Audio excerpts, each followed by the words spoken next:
Good morning, students. Today we are going to start a new unit, that is unit number 9, electronic devices. In this unit, starting में हमारे पास पहले इसके 3 parts होते थे, but last year इसका कुछ जो पोर्शन है वो आपका CBSE ने डिलीट कर दिया था. बट इस ईयर आपका और भी ज़्यादा पोर्शन है जो वो यहाँ से रिड्यूस कर दिया गया है. तो अभी पार्ट्स जैसा तो इसमें कुछ बचा नहीं है कि पार्ट्स वगैरह करने हैं. ऑलमोस्ट 3 में से ये लगा लो कि आपको एक पार्ट ही है जो आपको इसमें कवर करना है. तो हम सबसे पहले स्टार्ट करते हैं classification of solids on the basis of their conductivity. तो अगर हम स्टूडेंट्स सॉलिड्स की बात करें तो सॉलिड्स को बेसिकली हमने इन 3 पार्ट्स में डिवाइड किया है, conductors, insulators and semi conductors. तो कंडक्टर्स कौन होते हैं? अभी तक तो हमने वही पढ़ा है कि conductors are those which allow the passage of current through them और इलेक्ट्रिसिटी और which allow the passage of charges through them. तो ये चीज़ें हमने पढ़ी हैं, बट यहाँ हमने इसको डिफाइन करना है on the basis of their conductivity and resistivity. So conductors नाम से क्लियर हो रहा है ना, कंडक्टर्स जो कंडक्ट कर सके, it means have high conductivity. और जिसकी कंडक्टिविटी जो हाई होगी उसकी जो रजिस्टिविटी है वो अपने आप ही कम हो जाएगी. तो conductors are those which have high conductivity and low resistivity. ये यहाँ इसकी कंडक्टिविटी का ऑर्डर दिया हुआ है 10⁻² से लेके 10⁸ साइमन पर मीटर. उसके बाद इंसुलेटर्स की बात करें सो इंसुलेटर्स वो होते हैं जो अपने में से करंट को, इलेक्ट्रिसिटी को पास नहीं होने देते. इंसुलेटर्स जिनका रेजिस्टेंस मैक्सिमम होता है, रुकावट, रेजिस्टेंस मीन्स ऑपोजिशन, फ्लो नहीं होने देते चार्ज पार्टिकल्स का. तो insulators are those which have very high value of resistivity and low value of conductivity. अगर रजिस्टिविटी हाई होगी तो उनकी जो कंडक्टिविटी है वो ऑटोमेटिक कम हो जाएगी. तो जो इनकी हमारे पास कंडक्टिविटी होती है वो लेस देन होती है 10⁻⁻8 साइमन मीटर. ये कंडक्टिविटीज़ लिखी हुई हैं, रजिस्टिविटीज़ इसके ऑपोजिट हो जाएगी. अगर रजिस्टिविटी की बात करें तो they have resistivity greater than 10⁻8 ohm metre. यहाँ भी अगर हम इसकी रजिस्टिविटी की बात करें तो 10⁻² से लेके 10⁻8 ओम मीटर के बीच में लाई करती है. पावर्स हैं जो वो नेगेटिव हो जाएंगी. अब बात करते हैं सेमी कंडक्टर्स, जो कि हमारी इस पूरी के पूरी यूनिट के अंदर हम आगे पढ़ने वाले हैं. इन दोनों को हम ज़्यादा नहीं स्टडी करेंगे, बस इनकी डेफिनेशंस हैं. उसके बाद सेमी कंडक्टर्स, अभी तक कंडक्टर्स और इंसुलेटर्स के बारे में ही आप पढ़ते आए हो. सेमी कंडक्टर्स की जब भी बात आती थी तो छोटी सी डेफिनेशन दे के ही जो है ख़त्म कर दिया जाता था. But now in this unit हमारा जो मेन फोकस रहेगा वो सेमी कंडक्टर्स पर ही रहेगा. तो सेमी कंडक्टर्स, सेमी का मतलब क्या होता है? पार्शली, यानी कि नॉट कम्प्लीटली.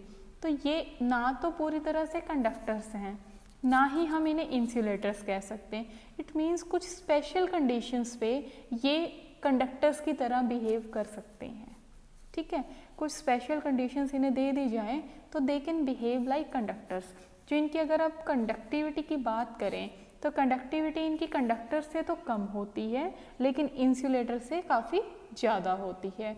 और रजिस्टिविटी की बात करें तो इंसुलेटर से काफ़ी कम लेकिन कंडक्टर से काफ़ी ज़्यादा होती है. तो इनके कंडक्टिविटी का ऑर्डर लिखा हुआ है 10⁻⁻5 to 10⁻0 साइमन पर मीटर. उसके बाद हम बात करते हैं कि जो सेमी कंडक्टर्स होते हैं ये हमारे पास 2 तरह के होते हैं. एक होते हैं एलिमेंटल और एक होता है कंपाउंड. एलिमेंटल वो होते हैं जो सिंपल एलिमेंट की फॉर्म में, यानी कि सिंगुलर फॉर्म में हो, यानी कि सिलिकॉन, जर्मेनियम. इस तरह से सिलिकॉन, जर्मेनियम 2 बहुत ही इंपॉर्टेंट नाम रहने वाले हैं और पूरे यूनिट के अंदर आप इन्हीं 2 जो सेमीकंडक्टर्स हैं इन्हीं से डील करोगे. उसके बाद आते हैं कंपाउंड सेमीकंडक्टर्स. कंपाउंड यानी कि जो 2 या 2 से ज़्यादा से मिलके बनते हैं, जैसे कि गैलियम आर्सेनाइड, GaAs. ठीक है, 2 चीज़ों से बन के बना, 2 एलिमेंट्स से, तो वो हो जाएगा हमारा कंपाउंड सेमीकंडक्टर्स. उसके बाद आती है हमारी band theory of solids. Band theory of solids के अंदर हम क्या पढ़ेंगे कि जो हमारे पास बोहर्स थे जिन्होंने जो स्ट्रक्चर ऑफ एटम है इसको बहुत ही अच्छे से एक्सप्लेन किया. रदरफोर्ड के बाद, रदरफोर्ड के जो फेलियर्स थे इन्होंने रिमूव किया उन फेलियर्स को. तो उनके अकॉर्डिंग क्या है, इलेक्ट्रॉन अपनी आउटर मोस्ट शेल में रिवॉल्व कर रहा है और रिवॉल्व कर रहा है वो डिस्क्रीट एनर्जी के साथ, तो उसके जो वेल डिफाइंड एनर्जी लेवल्स होते हैं। ठीक है, अब हम पढ़ रहे हैं कि हमने एक सेमीकंडक्टर्स के बारे में पढ़ रहे हैं ना, बैंड थ्योरी काफ़ी इंपॉर्टेंट टॉपिक है और ऐसा टॉपिक है एक बार समझ में आ जाए तो बहुत इजी लगता है, ना आए तो काफ़ी फिर प्रॉब्लमेटिक भी लगता है। अब हम सिलिकॉन और जर्मेनियम के बारे में बात कर रहे हैं। स्टूडेंट्स, आप पूरे आर्टिकल के अंदर एक चीज़ ध्यान रखोगे कि हमने इसका एक क्रिस्टल कंसीडर किया है, ना कि एक एटम। देखो यहाँ क्लियरली लिखा हुआ है कि let us consider a single silicon और जर्मेनियम क्रिस्टल लिया है जिसके अंदर बहुत सारे एटम्स हैं, से हम कह रहे हैं n एटम्स हैं। तो सिलिकॉन और जर्मेनियम का इलेक्ट्रॉनिक कॉन्फ़िगरेशन कर लेते हैं। ये इलेक्ट्रॉनिक कॉन्फ़िगरेशन आपने केमिस्ट्री में काफ़ी अच्छे से सीखा होगा। सिलिकॉन का एटॉमिक नंबर कितना होता है 14 और जर्मेनियम का एटॉमिक नंबर होता है 32, यानी कि सिलिकॉन के पास 14 इलेक्ट्रॉन्स हैं और इनको अलग अलग शेल्स में, सब शेल्स में हमने डिस्ट्रीब्यूट करना है।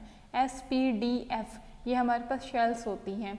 तो सिलिकॉन के लिए अगर हम देखें तो 1s2, 2s2, 2p6, 3s2 and 3p2। 3p6 तक हो सकता था, लेकिन हमारे पास कितना है यहाँ 3p2, क्योंकि यहाँ पे आके 14 इलेक्ट्रॉन्स है जो वो कंप्लीट हो जाते हैं।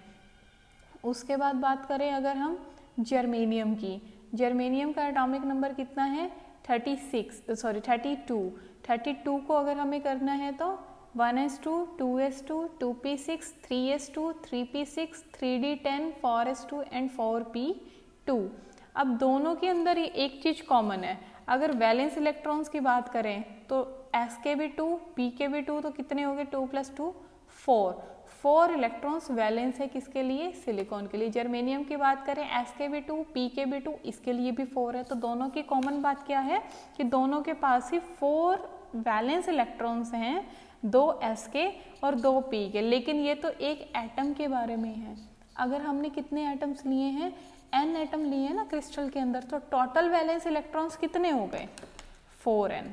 ठीक है, पूरे क्रिस्टल की अगर बात करें तो पूरे के पूरे क्रिस्टल के वैलेंस इलेक्ट्रॉन्स कितने हो जाएंगे 4n। But the maximum number of electrons in outer most orbit can be, कितने हो सकते थे s के कितने हो सकते हैं 2 और p के कितने हो सकते हैं 6, तो मैक्सिमम कितने आ सकते हैं 8 है ना, यानी कि 8 के लिए स्पेस है, लेकिन है कितने 4 वैलेंस है, लेकिन मैक्सिमम 8 हमारे पास हो सकता है। It means 4n valence electrons के लिए 4 इलेक्ट्रॉन एक एटम के एंड 4n इलेक्ट्रॉन्स हमारे एक क्रिस्टल के। तो there are 8n available energy states. तो 4n के लिए अवेलेबल एनर्जी स्टेट्स कितनी है 8n। अब हमने इसके अंदर क्या करना है, 2 एटम्स को एक दूसरे के क्लोज लेके जाना है। 2 एटम्स का इंटरेक्शन चल रहा है। सपोज कीजिए कि एक एटम ये है, एक एटम ये है। ठीक है, दोनों एटम्स के बीच में इंटरेक्शन हमने कराना है। तो उस इंटरेक्शन को हम कैसे कराएंगे कि एक टाइम पे तो इनके बीच की जो स्पेसिंग है ना वो बहुत ज़्यादा है, फिर एक टाइम ऐसा आएगा कि स्पेसिंग को थोड़ा सा कम किया गया, फर्दर स्पेसिंग को और कम किया जा रहा है और कम किया जा रहा है। तो हर बार जब स्पेसिंग को कम किया जाता है, ये बढ़ाया जाता है, तो इसकी एनर्जी पे, इनके कॉरस्पॉन्डिंग एनर्जी लेवल्स पे क्या डिफरेंस हमें देखने को मिलता है, बस वही चीज़ हमने इसके अंदर नोट डाउन करनी है। तो इसको हम ग्राफिकली करते हैं। ग्राफिकली इस पूरे ग्राफ की ही बस बात है। अगर ये ग्राफ आपको समझ में आ जाता है तो बस इस टॉपिक के अंदर कुछ भी नहीं है। तो प्लीज़ इस ग्राफ को बहुत ही ध्यान से समझिए। हमने एक्स एक्सिस के अलोंग लिया है इंटर एटॉमिक स्पेसिंग, जिसे हम आर से रिप्रेजेंट कर रहे हैं।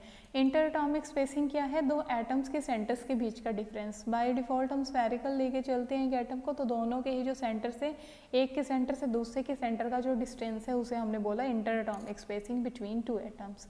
एंड वाई एक्सिस के अलोंग हमने लिया है एनर्जी। ठीक है जी।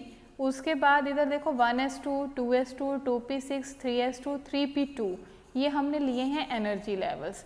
अब फर्स्ट सिचुएशन को हम पढ़ने जा रहे हैं, ये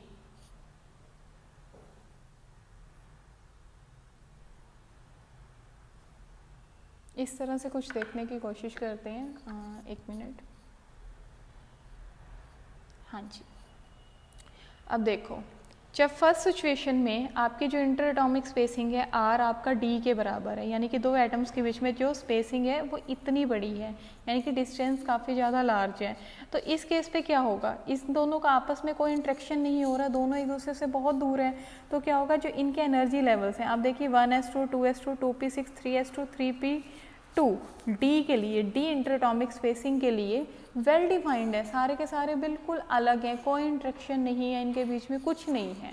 अब बात करते हैं जब इनके बीच में स्पेसिंग C और D के बीच में है, तब भी आप देखिए एनर्जी लेवल सभी के वेल डिफाइंड है, इसके बीच में भी दोनों के अंदर अब डिस्टेंस को थोड़ा सा कम कर दिया, तो अभी भी जो स्पेसिंग है वो हमारी इनके अंदर वेल डिफाइंड रहने वाली है। एक सेकेंड, हाँ जी। उसके बाद हम आ जाते हैं कि जब C रह गया, इसका डिस्टेंस पहले D था, कोई फ़र्क नहीं पड़ा, कोई इंट्रैक्शन नहीं हो रहा था, C और D के बीच का था तब भी कोई ख़ास फ़र्क नहीं पड़ा, अब C हो गया, तो C पे हो गया, मतलब कि ये लगा लीजिए इतना हो गया। अब इन्होंने एक दूसरे की फील्ड में आना थोड़ा थोड़ा स्टार्ट किया, अब इनके बीच में कुछ ना कुछ इंट्रैक्शन होना स्टार्ट हुआ, लेकिन वो इंट्रैक्शन होना स्टार्ट तो हो गया, लेकिन इतना स्ट्रॉन्ग नहीं था कि जो इनके एनर्जी लेवल्स हैं उनके अंदर विजिबल स्प्लिटिंग है जो आपको नज़र आए। तो आप यहाँ पर भी देखेंगे, यहाँ पे भी जो इनके एनर्जी लेवल्स हैं वो आपको वेल डिफाइंड नज़र आ रहे हैं, यानी कि एनर्जी लेवल्स के अंदर हमें जो विजिबल स्प्लिटिंग है वो नज़र नहीं आएगी। अब further between B and C, अब इन दोनों के बीच के जितना कोई डिस्टेंस अगर होगा, तो अब आप देख सकते हैं कि 3s2 एंड 3p2 यही है ना वैलेंस इलेक्ट्रॉन्स, तो सबसे पहले जब दो एटम्स एक दूसरे के क्लोज आएंगे तो किसके बीच में इंटरेक्शन होगा, दोनों के आउटर मोस्ट वैलेंस इलेक्ट्रॉन्स एक दूसरे के पहले संपर्क में आएंगे, तो क्या होगा कि जो इनके एनर्जी लेवल्स हैं इनके अंदर देखिए कि थोड़ा थोड़ा जो है इंट्रैक्शन होना बिल्कुल स्टार्ट हो चुका है, और वो थोड़ा थोड़ा विजिबल भी हो रहा है, तो एनर्जी लेवल्स की है जो उनके अंदर चेंजेस आ रहे हैं, यानी कि जो गैप है वो धीरे धीरे से कम होता जा रहा है। लेकिन जैसे ही B हो गया, पहले हम बिटवीन B एंड C ले रहे थे, अब डिस्टेंस हमने B ले लिया, तो इनके जो एनर्जी लेवल का डिफरेंस था, एनर्जी गैप था, वो बिल्कुल ही ज़ीरो बन गया है। एनर्जी गैप रिड्यूस हो रहा था, यहाँ से रिड्यूस होना स्टार्ट हुआ, देखो यहाँ से रिड्यूस होना स्टार्ट हुआ, धीरे धीरे रिड्यूस होता जा रहा है दोनों के बीच का गैप, इधर एनर्जी है ना, एनर्जी दोनों के बीच का गैप कम होता जा रहा है, और यहाँ इस पॉइंट पे आके बिल्कुल दोनों की पीक्स हैं वो मिल जाएंगी, यानी कि जो गैप है वो ज़ीरो हो जाएगा। ठीक है जी। उसके बाद फर्दर अगर इनके बीच के डिस्टेंस को और कम कर दिया, B से A के बीच में कम कर दिया, तो अब इनके एनर्जी लेवल्स की जो स्प्लिटिंग है सॉरी जो इनके एनर्जी लेवल्स के बीच की स्प्लिटिंग है, देखो अब स्प्लिटिंग होनी स्टार्ट होगी, पहले मिल गए थे अब स्प्लिटिंग होनी स्टार्ट होगी। जब A पे आया, अभी A और B के बीच की बात चल रही थी, A पे आया तो दो बैंड्स बन गए, एक बैंड ये बन गया और एक बैंड ये बन गया, एक को हमने बोल दिया VB यानी कि वैलेंस बैंड, एक को हमने बोल दिया CB यानी कि कंडक्शन बैंड, और दोनों के बीच के ही गैप को हमने बोल दिया EG यानी कि energy gap between two bands, one is valence band and another is conduction band. Anfield और फिल्ड बैंड्स, एक बैंड फिल्ड है जिसके अंदर 4 इलेक्ट्रॉन्स को रखा गया है, और एक बैंड ऐसा है कि जिसके अंदर कोई भी इलेक्ट्रॉन नहीं है। अब इस स्टेज पे आके सिर्फ हमें वो 4 वैलेंस इलेक्ट्रॉन्स नज़र आएंगे, इतना नहीं पता चलेगा कि कौन सा S शेल का था कौन सा P शेल का था। अब आप यहाँ पे उनमें से ये फाइंड आउट नहीं कर सकते, तो यहाँ आके जो इनकी स्प्लिटिंग है वो इस तरह से हो जाएगी दो एनर्जी लेवल्स की, कि एक वेल डिफाइंड एनर्जी गैप से दोनों ही एक फिल्ड और एक अनफिल्ड है जो बैंड्स हैं वो बन जाएंगे। ठीक है जी, इसको हम फॉरबिडन एनर्जी गैप भी बोलते हैं और सिंपल एनर्जी गैप से भी हम इसे रिप्रेजेंट करते हैं।